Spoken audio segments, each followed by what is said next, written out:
My wife's nephew thought smashing my greenhouse and bragging online would just earn him a warning. Instead, I pressed charges, and his sentencing landed right on prom night. Watch how this act of destruction turned into a lesson he'll never forget. Hello, everyone. Welcome to Reddit Visuals.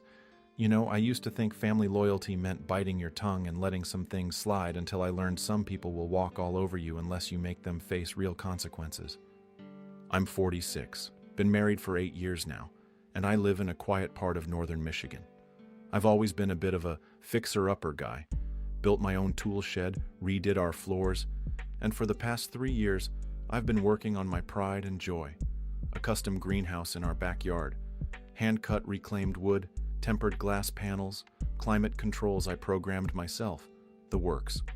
A little oasis where I could grow exotic plants and just breathe after a long day. But this story isn't about my greenhouse. It's about how that greenhouse got obliterated by a cocky little punk who thought being family made him immune. Enter Logan, my wife's 17-year-old nephew.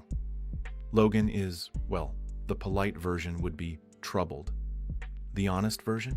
He's a spoiled, arrogant, attention-hungry TikTok brat who thinks every moment of his life is content. He's one of those kids who'll do stupid stunts for likes, prank people who never asked to be part of the joke, then hide behind, "It was just a video, bro," when called out. Now, I tolerated Logan, for my wife's sake.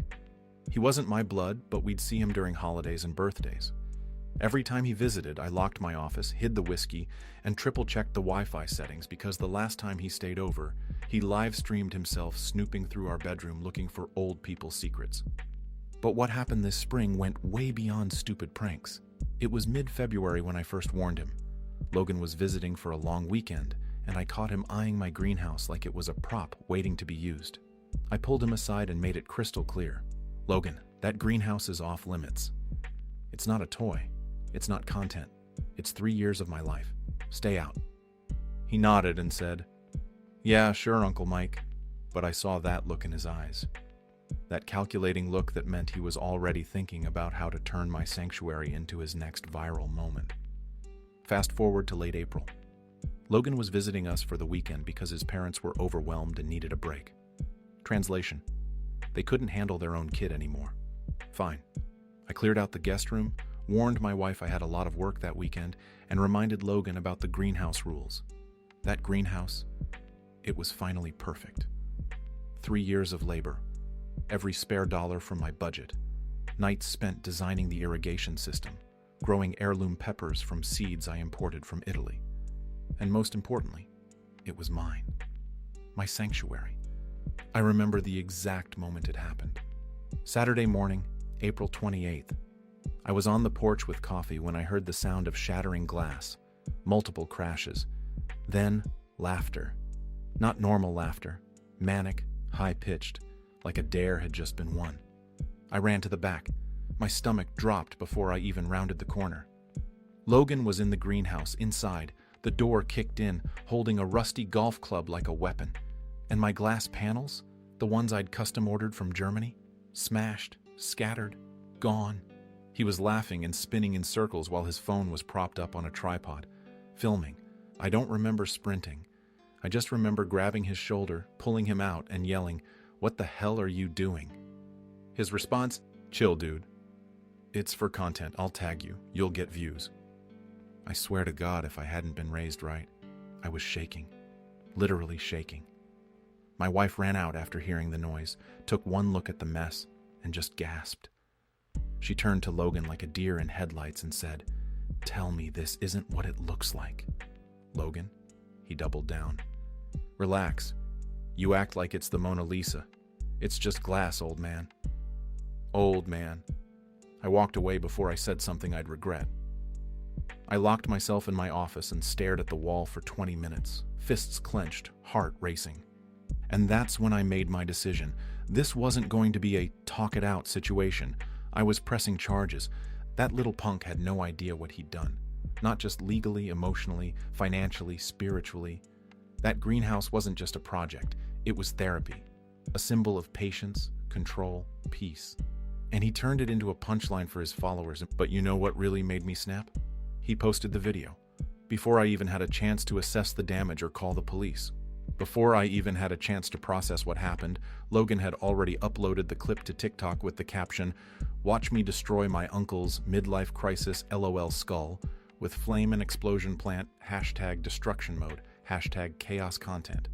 And the comments, "Bro, this is unhinged. Old heads stay mad. Greenhouse destruction, he's probably crying. Bro chose violence and I'm here for it." It wasn't just disrespect. It was public humiliation. He was basking in it, making money off of it. So I called the cops, filed a police report, showed them the footage, had photos, receipts, everything. The responding officer took one look at the video and shook his head. "Kid filmed his own felony. This is destruction of property over $5,000. That's serious." Logan's parents? They were furious with me. "Are you seriously going to ruin his future over some broken glass?" His mom yelled over the phone. "No," I said, "I'm going to ruin it over criminal trespassing, felony property destruction, and premeditated malicious behavior." Because guess what? Logan bragged in his comment replies that he'd been planning this content for weeks and just needed the right moment to execute. Let me tell you, watching that smug little face when he was served a notice to appear in juvenile court was satisfying. But it gets better. The court date got scheduled for May 18th. Know what else was May 18th? Prom night. His parents tried everything. Pleading, bargaining, offering to pay for repairs. They offered $3,000 for over $10,000 in damage. My wife stayed mostly quiet. She was heartbroken, but for once, she didn't try to defend him. I stood firm. Then Logan himself showed up at my door. No parents, just him, looking smaller than usual. "Uncle Mike," he said, voice shaking. "My court date is the same day as prom. I've been planning this night for months. Ashley already bought her dress. We have the limo booked. I kept working on my lawnmower. And can you maybe postpone the charges? Just until after prom? Please?" I looked up at him. "You want me to reschedule justice around your dance?" "It's not just a dance. It's prom. It's important. You know what was important to me? That greenhouse. You know what was important to you? Getting views." He started crying, rears this time. "I'm sorry. I really am. I didn't think it would matter this much. You didn't think. Period. And now thinking is exactly what you're going to learn to do." I went to court, brought printed screenshots of the video and comments. The prosecutor presented evidence of premeditation based on Logan's own bragged admissions online. The judge wasn't impressed with Logan's "it was just content" excuse. The judge looked at Logan and said, "Young man, you documented yourself committing a felony, broadcast it to the world, and profited from someone else's pain. Actions have consequences, especially when you advertise them." Logan was sentenced to 200 hours of community service, ordered to pay full restitution of $10,347, put on probation for 1 year, and required to attend counseling sessions about respect and empathy. The cherry on top? He had to take down the video and post a public apology that his lawyer had to approve first. By the time prom night rolled around, Logan was in a neon vest picking up trash on the highway while his classmates were dancing. He posted that too. Caption, "Court-ordered community service hits different." You'd think he learned something. About a month into his service, Logan started working at a community garden, and something about getting his hands dirty, actually building something instead of destroying it, started to change him. My wife noticed it first. He'd stopped filming everything, stopped looking for content in every conversation. When he visited, he actually helped with yard work without being asked. Then one day this summer, he knocked on my door with a strange request. "Uncle Mike, the community garden needs raised beds built. I remembered you saying something about working with reclaimed wood. Could you maybe show me how?" I stared at him. This was the same kid who'd called my work a midlife crisis. "You want to learn carpentry?" "I want to learn to build things, real things, instead of just breaking them." So I taught him, not because I'd forgiven him completely. Trust takes time to rebuild, but because I saw something different in his eyes. Humility, genuine curiosity. We spent 6 Saturdays working on those garden beds. Logan learned to measure twice, cut once.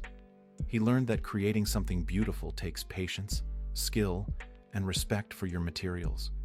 He learned to work with his hands instead of just his phone. On our last Saturday, as we were installing the final bed, he said something that caught me off guard. I used to think respect was automatic. Like people should just respect me because I was young and entertaining and had followers. But respect isn't about what you can tear down, is it? It's about what you can build up. I nodded. Took you a while to figure that out. Yeah, he said, wiping sweat from his forehead. I'm a slow learner. But I'm learning. I rebuilt my greenhouse, by the way. Didn't just repair it, completely rebuilt it. Stronger foundation, better materials, upgraded everything. And yes, I installed a comprehensive security system with motion sensors and cloud backup. Because some lessons come with warnings, others come with court dates. Now, some people think I went too far. He's just a teenager, they say. Teenagers make mistakes. But here's what I learned. There's a difference between mistakes and choices. Accidentally breaking something while helping is a mistake. Deliberately destroying someone's life work while filming it for social media fame, that's a calculated choice. And choices should have proportional consequences. I didn't ruin Logan's future, I redirected it. The path he was on, treating other people's pain as entertainment, believing his social media status made him untouchable. That path leads to bigger crimes and harder consequences.